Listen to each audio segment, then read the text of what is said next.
Srisailam ఎడమగట్టు SLBC టన్నల్ను సందర్శించేందుకు మాజీ మంత్రి హరీష్ రావుకు నైతిక హక్కు లేదని రాష్ట్ర పర్యాటక ఎక్సైజ్ శాఖ మంత్రి జూపల్లి కృష్ణారావు అన్నారు. వనపర్తి ఎమ్మెల్యే క్యాంపు కార్యాలయంలో మీడియా సమావేశాన్ని నిర్వహించారు. ఈ సందర్భంగా ఆయన మాట్లాడుతూ 44 కిలోమీటర్ల పొడవున్న ఎస్ఎల్బీసీ సొరంగం ప్రాజెక్టు పనులకు 2005లో కాంగ్రెస్ ప్రభుత్వంలోనే అనుమతి లభించిందని అన్నారు. 2009లో 25 కిలోమీటర్ల మేర పనులు పూర్తయ్యాయని తెలిపారు. 10 సంవత్సరాల అసమర్థ బీఆర్ఎస్ ప్రభుత్వ కాలంలో కేవలం 9 కిలోమీటర్ల మేర నిర్మాణ పనులు మాత్రమే పూర్తయ్యాయని, పనులు వెనుకబడడానికి ప్రధాన కారణం బీఆర్ఎస్ ప్రభుత్వమేనని దుయ్యబట్టారు. మాజీ మంత్రివర్యులు హరీష్ రావు గారు ఈ రోజున ఏదైతే శ్రీశైలం సొరంగం కాడికి దర్శించుతా ఉన్నారు. అయితే దీని గురించి కూడా 2 మాటలు చెప్పాల్సిన అవసరం ఉంది. సరే, మాటలు ఎవరైనా ఏదైనా మాట్లాడవచ్చు, పత్రికా టీవీలో కావచ్చు, కానీ వాస్తవాలు తెలియాలన్నప్పుడు నేను సూటిగా ప్రశ్నిస్తూ ఉన్నా. ఈరోజు ఈ జిల్లాకు అచ్చంపేటలో ఉన్నటువంటి నల్లమల ఫారెస్ట్ నుండి ఈ యొక్క సొరంగం కాడి వస్తూ ఉన్నాం, రావడం తప్ప. గత ప్రభుత్వం కాళేశ్వరం ప్రాజెక్టులో సంఘటన జరిగినప్పుడు కానీ, చాలామంది చనిపోయినప్పుడు కానీ, పాలమూరులో ఉన్నటువంటి నార్లాపూర్లో కూడా దుర్ఘటన జరిగి సుమారుగా 6 మంది చనిపోయారు. అట్లాగే శ్రీశైలం పవర్ హౌస్లో కూడా పడిపోయి 8 మంది చనిపోయినప్పుడు ఏ ప్రజాప్రతినిధి ప్రతిపక్ష ఎవ్వరూ దరిదాపులో కూడా రానివ్వాల. కానీ ఈ రోజున మా ప్రభుత్వం, గౌరవ ముఖ్యమంత్రి రేవంత్ రెడ్డి గారు, సంబంధిత ఇరిగేషన్ శాఖ మంత్రి ఉత్తమ్ కుమార్ గారు వాళ్ళను ఎక్కడ అడ్డుకోకుండా ఆ యొక్క ప్రాజెక్టు వరకు రావడానికి అనుమతిస్తూ ఉన్నారు. వ్యత్యాసం గమనించాలి. ఒకటి.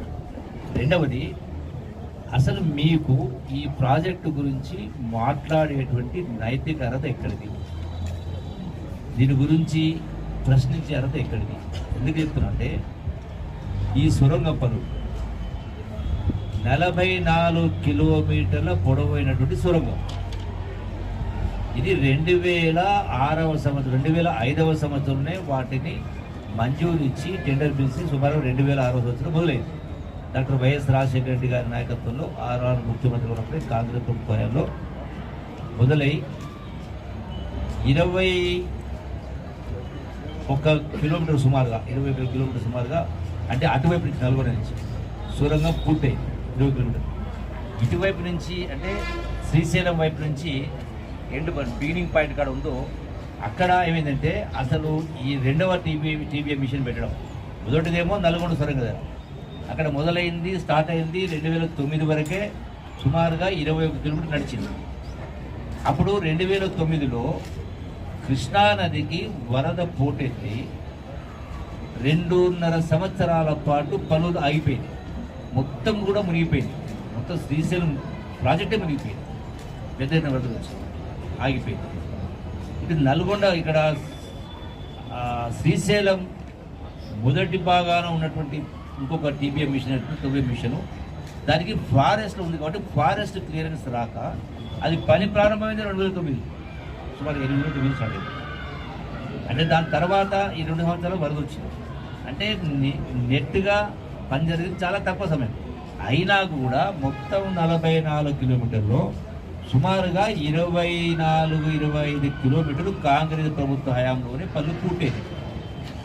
20 కిలోమీటర్లు మిగిలింది ఎంత? 19. ఇప్పటికి 9 కిలోమీటర్లు కాలే. అంటే గడచిన 10 సంవత్సరాల కాలంలో గొప్పగా పరిపాలన చేసిన, రైతుల పట్ల ప్రేమ చూపించినవని చెప్పుకునేటువంటి కేసీఆర్ అయినా, హరీష్ అయినా, కేటీఆర్, ఇంకోరైనా, అంటే ఎందుకని నిధులు లేవా అంటే 8 లక్షల కోట్లు అప్పు చేస్తాయి. నిధులుండే ధనిక రాష్ట్రమే.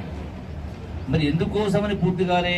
ఇదే కాళేశ్వరంలో రాష్ట్రంలో ఇతర ప్రాజెక్టులు మొత్తం కంటే సుమారుగా 100-120 కిలోమీటర్ల పైన, 120 కిలోమీటర్ల పైనే సొరంగాలు 9 కదా కొత్త ప్రాజెక్టులు. మరి దీన్ని ఎందుకు పెండింగ్ పెట్టిండ్రు? కారణం ఏంది అంటే 3 కారణాలు. అంటే ఇది 9 ఇది పడిపోతున్న ముందే మీకు ఏమైనా కలబడ్డదా? మనం కూలిదేదో అది మొదలుపెట్టే ముందే కూలిపోతుంది మీకు ఏమైనా కలబడ్డదా? మొదటి కారణం. రెండవది,